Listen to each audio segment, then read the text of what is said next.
As a reminder, please silence all cell phones. Welcome to today's press conference for the Ole Miss Rebels student athletes. Ole Miss's sports information director is Madeline Marshall. Today we are joined by student athletes Angel Baker and Myah Taylor. We'll now take questions for the student athletes. Please state your name and affiliation at the beginning of each question. If you're on the Zoom call and have a question, please use the raise hand function, and I will call on you if we have time for your questions.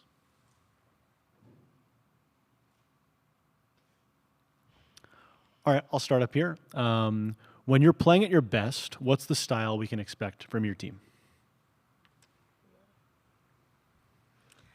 When we're at our best, we run, share the ball, and rebound. So I think that's pretty straightforward. I would like to add to that, we defend, and that's the main focal point for us. We dictate and we disrupt. Cool. For this next question, While you're talking about defense, the Zag's the best three-point shooting team in the country, but also with some threats down low. What has been your focus defensively prepping for this? Gonzaga is a very good team. We know we're going to have to bring our best game, and we're just going to stay focused in on the game plan, and we just trust that whatever the coaches' game plan they have for us, that we follow through with it. So, as a reminder, please state your name and affiliation at the beginning of each question. For this next question, we'll go to Zoom. Michael Katz, you can ask your question. Michael Katz from the Daily Journal. Yo was talking a couple days ago about how you wanted this to be a business trip. Does this year's trip and everything feel different than it did last year? Absolutely. I feel like this year we have a little more experience. We know what to expect, but it's always a business trip.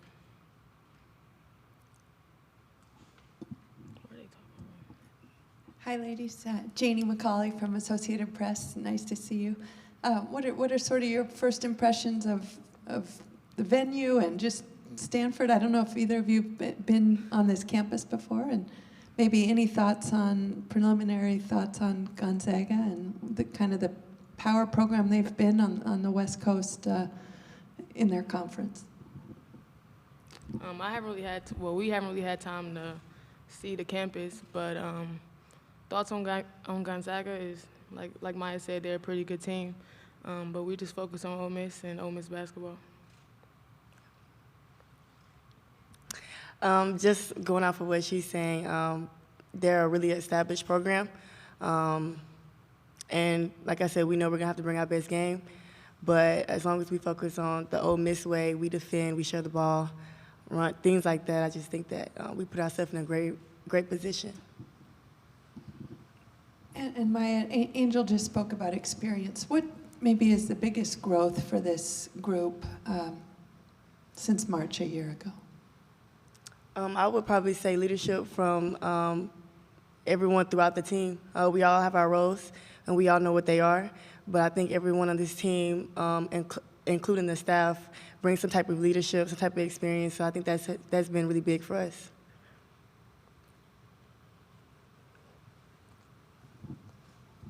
Jim Allen, Spokesman Review, Spokane, Washington. For either player, can you talk about you talk about Gonzaga being an established program, and you guys have kind of come back.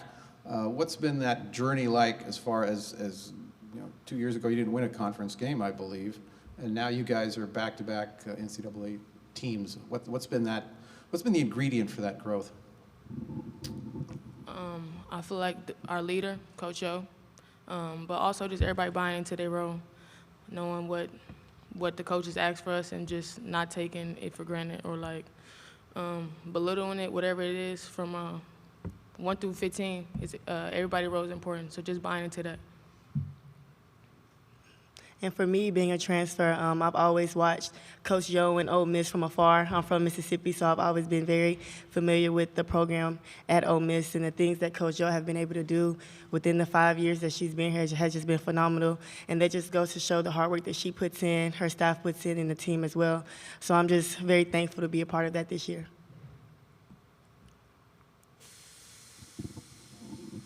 As you know, the SEC is sending 7 teams to the tournament, and you guys finished third in what's considered one of the best conferences. How has that prepared you for this moment? Yeah, I just feel like all the games that we've had in the SEC have been a battle. I feel like the talent that's in the SEC as well is just phenomenal. And I just think that each game we got a little better. We learned a lot of new different things. And I guess kind of just seeing our weaknesses in some different spots and then just being able to grow from that just to be able to get ready for this moment now. We'll go back to Zoom for this next question. Michael, you can ask your question. Yeah, someone mentioned it a little bit earlier about how good of a three-point shooting team Gonzaga is. You guys defend the three as well as anybody in the country. I know you guys are in the top 10. Is it exciting to know that this is a strength-on-strength matchup? Absolutely. I feel like y'all talked a lot about Gonzaga's three-point ability, but you could talk more about Ole Miss defense for sure. Yep. Second what she said. Who's someone not on the podium right now that we should look out for tomorrow in the game? I got a couple I can name off rip. Madison Scott, Marquisha Davis, Reedy Bokwe. That's who I got off rip. And just to add on to what she said, I think the list goes on. I know Coach Joe talks about us being a super team, and then just everybody, it could be anybody's night, which makes us that dangerous. So I just feel like as long as we come out, we play together, I just think that you should keep an eye on all of us. So that's just what it is. Good call, good call. And then maybe one follow-up on that. Who's the toughest player on your team to guard, and who's the toughest to beat when they're guarding you? Angel Bucket Getter, so I'm sure y'all heard that. So she's definitely very hard to guard. And then Madison Scott, she was on SEC defensive team. Her athleticism, her length, things like that, and just how hard she works just makes it very hard on the offensive player. So you would say the same? I would. Well, Marquisha Davis a bucket. Yeah. And we'll go back to Zoom. Michael, do you have another question? Oh, no, my hand's supposed to be down. I just forgot to put it down. Sorry. All good. Any more questions for the student athletes? Okay. All right, thank you, Angel and Myah. Good luck tomorrow. Thank you. Thank y'all. We'll now take a short break and then be back with Ole Miss head coach Yolett McPhee-McCuin.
As a reminder, please silence all cell phones. Welcome to today's press conference for Ole Miss Rebels head coach Yolett McPhee-McCuin. Ole Miss's sports information director is Madeline Marshall. We'll now take questions for Coach McPhee-McCuin. As a reminder, please state your name and affiliation at the beginning of each question. If you're on the Zoom call and have a question, please use the raise hand function, and I will call on you if we have time for your questions. Hi, Yolett. Janie McCauley from the Associated Press. Welcome to the sunny Bay Area. You missed some what we call atmospheric rivers here recently. So your two of your players were just up here and spoke about how everything with this group starts with defense and experience and leadership gained over the past year. How has that progression been? And they're excited as a top defensive team to face a top three-point shooting team tomorrow. Yeah, I mean, I just think the experience that we've Well, before I say that, my heart goes out to the Californians that were affected by the windstorm. And I was watching the news last night and saw some of the details, and definitely put a prayer up for them. As far as our team's concerned, we think our schedule has prepared us for any type of matchup, from playing the #1 team in the country in South Carolina to a 2 seed in Utah. We that average at the time 100 points a game. So I think that our group has been battle tested. We've had to get on flights. We've played in the Bahamas, thanks to our administration, and spent a long time there, and with the hopes that it would prepare us for a moment like this. There you go. Ben Parker, CardinalSportsReport.com. Just want to get you kind of touched on a little bit, but just what are your overall thoughts on Gonzaga, your matchup with them, and just what you see from them, and what kind of a test and challenge is that going to be for your team?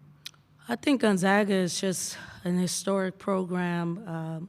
Lisa and I were assistant coaches in the WCC way back when Kelly Graves was the head coach, and Jim Salas was the head coach at Portland. So I was at Portland and she was at Gonzaga.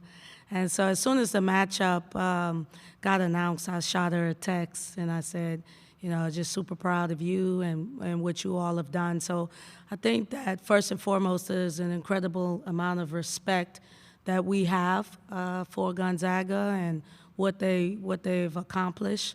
They beat Tennessee this year and also Louisville, so we feel like it's going to be an incredible matchup. As far as styles are concerned, they're contrasting. I don't know how much they have. I think both of us have had opportunities to play against contrasting styles. Them going up against Tennessee and Louisville, and us going up against Oklahoma and Utah. So it should be a really good matchup. Alex Simon from Bay Area News Group. Since you've arrived in Oxford, how much have you kind of felt the program change, and maybe even the support that you've gotten from the institution kind of grow in your time? Yeah, just coming to Oxford, the reason why I felt like I could be successful at Ole Miss was because that wasn't my first build. I was able to build at Jacksonville University, so I kind of had like a rhythm of what it would take to build a program. And in order to do that, you have to obviously engage the community. You have to bring in talent that fits the university and the style of play that you want to coach. And then obviously you have to win. So we've been able to do those things, and our support has grown organically because of that. And really excited to where we are and where we're about to go. I'll tell you a quick story. When Kelly Graves was at Gonzaga, he would talk about his first couple years, they would never promote the program because they weren't any good. And then once they start being good, then they started promoting the program. I kind of took that same kind of path. At first, I thought it was important to make sure that we had a product that people will want to come out and support. 3 years in a row now, we've been in postseason play, and so I think the proof is in the pudding. We've had good crowds this year, some record-breaking ones. So we're just getting started. I'm young in this, only 5 years at Ole Miss, so excited about the future. We'll go to Zoom for this next question. Jared, you can ask your question. Hey, Coach. Jared Redding, Inside the Rebels on 24/7 Sports. You were talking a couple days ago after this election just about this being a business trip, and when Angel was up here a second ago, it was asked about Gonzaga's three-point shooting, and she said, we're simply focused on us. How proud of you, or how proud have you been over the past couple of days of this team kind of handling themselves leading up to this game? Well, this is definitely a business trip for us. The last time we came out west in the Bay Area, we went to Cal, and we had a blast. We went to NBA games. We toured the area. We hadn't left the hotel, so our girls are just excited to get out the hotel because we're focused on treating this as such, as an opportunity for us to do something that we hadn't done here with me at the helm, and that's try to put ourselves in a position to win a first game. So I'm proud of our team. They've been incredibly focused. In the non-conference, we usually use time, Jared, to just have a great experience. It's something that we promise our players that they're going to have a great experience, and we fill them up with a lot of that in the non-conference. But ever since we got in conference play, you know, we don't do much. We kind of just eat. They eat a lot and sleep a lot, and we just watch a lot of film, and that's what we're going to continue to do. One question for up here. It's an interesting matchup between you and Gonzaga. You play a tough SEC schedule, #1 overall seed twice. You know, they have played a WCC schedule and have only lost twice since December. So they're kind of on a run, winning a lot of games. Your team tested a lot. What do you think are some advantages and disadvantages of that? Well, anytime you play an 8-9 game, I think the committee does a good job of making it interesting. But at the same time, like, you really don't know who can win. Obviously, I feel like if Gonzaga is able to impose their will, that can be problematic for us.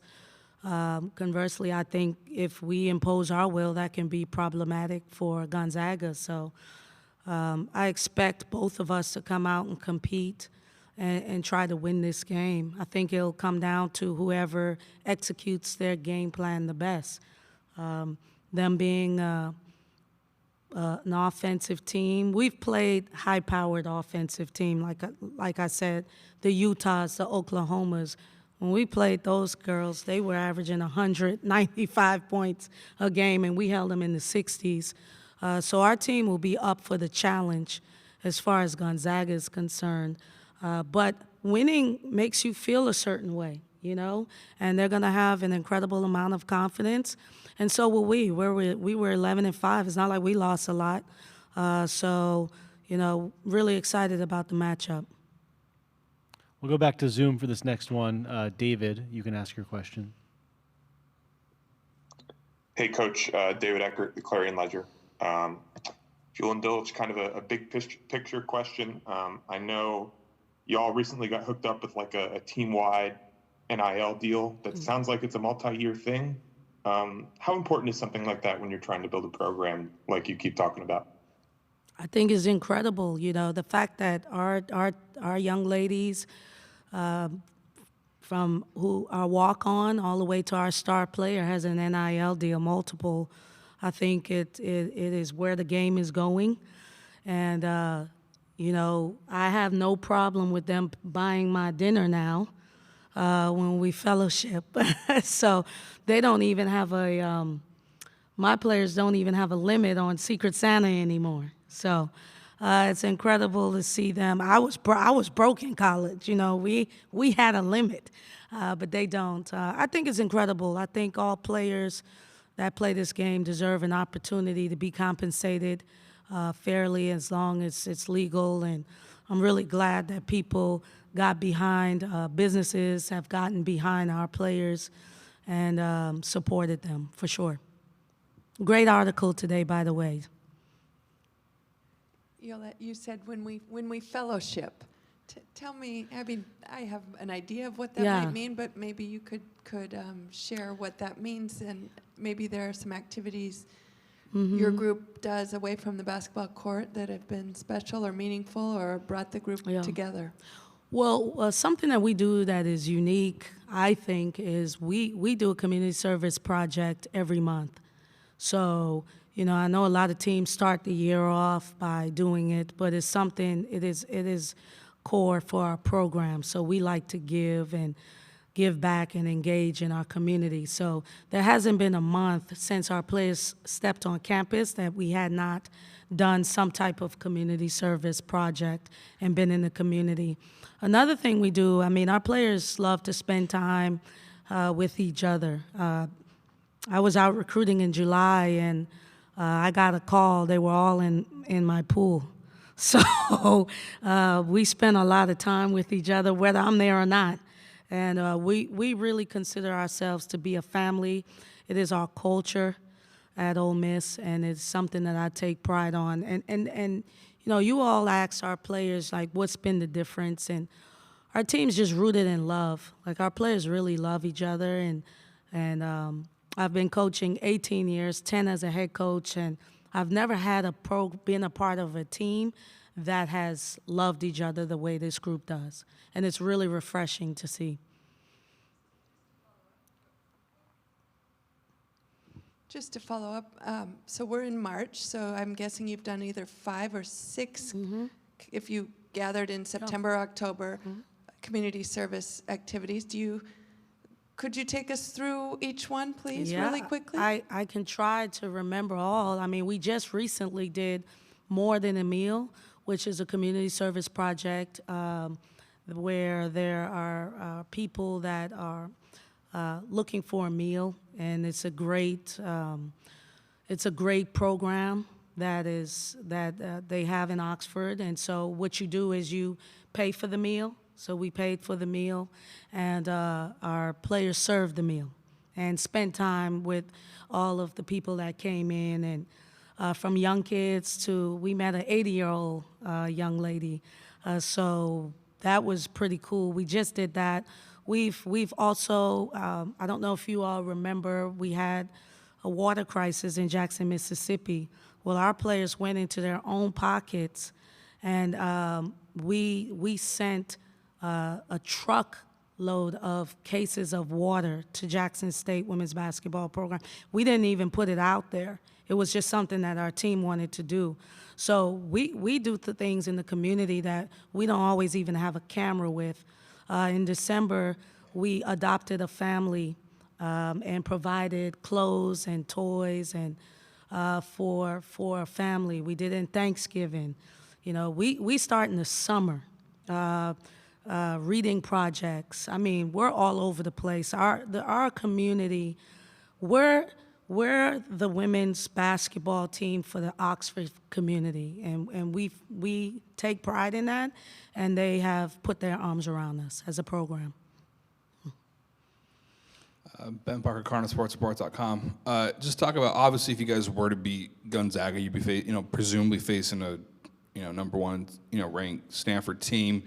Just talk about that'd be a very exciting opportunity, but how do you kind of keep your team focused in the present, on the here and now, and not looking ahead? Just how do you as a coach keep your players locked in mentally on just one game at a time and not looking ahead to a bigger matchup like that?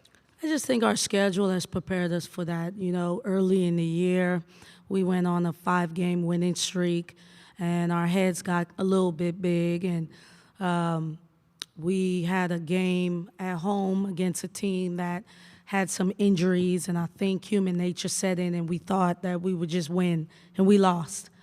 And so, you know, that experience, I think, has prepared our team to just stay in the moment. And so we've really done that. It's not really hard to do. We're not thinking about Stanford. We're thinking about Gonzaga. Soon as we found that out, I hadn't watched any film. This is my first time actually getting my eyes on Stanford because they played Gonzaga. So I watched their game this morning, and that was my first time seeing Gonzaga all year. I'm sorry, I just struggle with the West Coast with the time difference. So as far as we're concerned, we're focused on the Zags. Jim Allen, Spokesman Review, Spokane, Washington. Talk about Angel and what she's meant to this program, how you got her to Oxford. Yeah. Oh, man, she is, in fact, an angel, no pun intended, to us. I mean, literally, I saw Angel in the NCAA tournament put on a show against Arkansas, and then followed up. They beat Arkansas, and then they played Missouri State. And her coach, after the season, ended up getting a job at Memphis. And I called her coach, and I said, listen, is this kid going with you? Like, what's the deal? And she said, I think she's ready for the big stage and an opportunity to spread her wings. And I don't know if you know much about me, but I can recruit, so I just started recruiting. And we got her here. She's been a joy to coach. Angel is an incredible human being, just very humble, very intelligent. People don't get to see that because they just see her on the court. She's a ball of fire, but she's just really an awesome teammate too. So she has really made my job easy because I've been able to push her, and she's allowed me to do that. We'll finish with just two more questions, both from Zoom. First, Michael, and then Gabriella. Michael Katz in the Daily Journal. You and I both struggle with watching West Coast basketball games. I would just like to put that out there. Even though we're Laker fans, by the way. Oh, yeah. we struggle with a lot of basketball on the West Coast right now. A lot's been made of Gonzaga's three-point shooting. I guess from your perspective, is it scheming up good looks? Do they have tough shot makers? Is it a bit of both? I guess what makes them good at what they do? I just think their offensive flow, they do a great job of spreading the floor and getting it in the hands of their shooters. And so I think that they take good shots as well. I think that helps them. And so, Cats, I feel like our percentage is not great, but I just want to go on record that we've made some threes here and there too. So that was a joke. But we really have. Versus Missouri, we made 9. So don't let the Rebs get hot. This will become a three-point shootout battle. That is not what we want. But I think that's what makes them special. They just spread the floor. Lisa runs great stuff. They're spearheaded by their point guard, who's just incredibly smart and runs the show for them and sets them up for success. So I think that's what allows them to get those shots off. All right, Gabriella, last question. Hi, Coach. Gabrielle Lewis with the Next. You're in an interesting position here where you've got these, formidable older players and Angel and Myah Taylor, who this will be their last tournament, and then, younger players like Madison Scott. Can you speak a little bit to, what this potential last ride means, but then also the younger folks kind of taking on the reins and the leadership they're bringing? Yeah, when building a roster in today's climate, I think you have to have a healthy balance of both youthfulness, because they don't know any better. They're just always excited and ready to go. And then obviously experience is important, because last year we didn't have any, and it showed. We played a South Dakota team that just came in and was just phenomenally experienced. I think they had 4 fifth-year seniors and had been to the tournament like 3 times. It was the first time. Yesterday was the first time I watched that game, by the way, because I wanted to show my team and give them kind of a feel like what it was like. But in the off season, that's why we went after Myah. Once she went into the portal, Myah has sat on the bench in the Final Four when she was redshirting, played in Elite 8 games. Out of the 11 players on our team, 9 has had NCAA tournament experience. 1 is a freshman, and then 1, Rita, transferred from Pitt, and this will be her first dance. And so it is just a different feel for us being in this tournament. Last year I was just so excited taking everything in, and I think I've coached. I know as a head coach this will be my 3rd, but I've been to the Sweet 16. Actually, we beat Gonzaga to go to the Sweet 16 when I was at Pitt. I got a lot of history with Gonzaga. And as far as the future is concerned with Madison and Snudda and Ayana, it's exciting for them. This is not their first time. But they're waiting and learning, and the leadership that Angel and Myah and those give and show, they're just following their lead and doing their part. So this has been my most enjoyable year at Ole Miss with Team 48. It's just been an incredible experience with this group. They're so humble, and they're just great individuals. And, you know, not every coach gets to say that, and I'm just proud that I'm able to say that. Thank you, Coach McPhee-McCuin, and good luck tomorrow. Thank you.